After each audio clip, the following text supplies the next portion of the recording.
Naval Surface Warfare Center Crane liked what they saw with the unmanned air vehicles, and they said, we have a problem that's eluding us.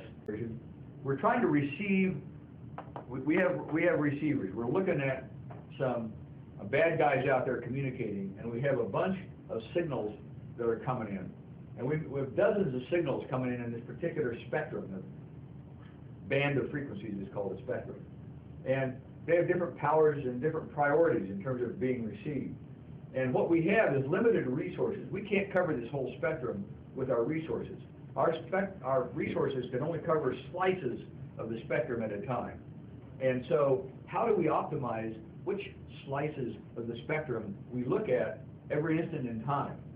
And so that means that's what we're talking about here, optimizing receiver frequency assignments.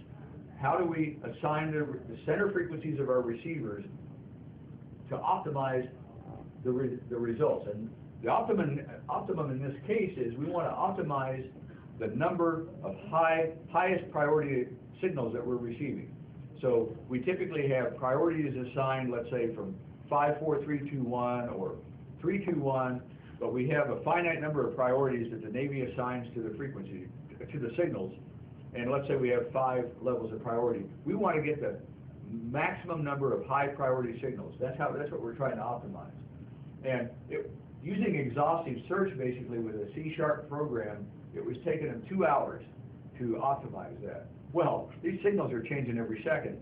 And so, in fact, they change more frequently than that. But they said, if you get us something that will work in under a second, it will be operationally useful for us. So we did. And we basically used swarm intelligence. And, I have backup slides for all these things if people want to look at more information on how we produce, what it looks like, what the spectrums look like, what our system looks like when it, with the solutions it comes up with.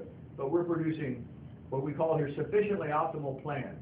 Now, I'm using this word on purpose here. They are very willing to live with solutions that are 95% optimal and above. Hey, if we get 95%, that's better than they can do with humans. Humans are lucky if they get 2/3 of the signals that they're looking for. Very lucky. If we can get at least 95% of them, we're usually at 98 to 100%, but sufficiently optimal in this case, if we get 95% in a second, we're doing great.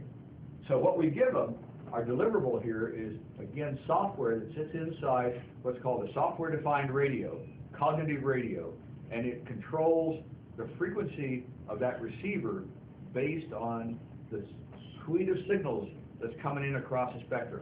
And we'll typically have multiple receivers.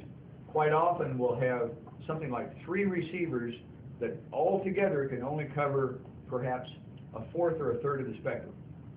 And how do we shift those frequencies around?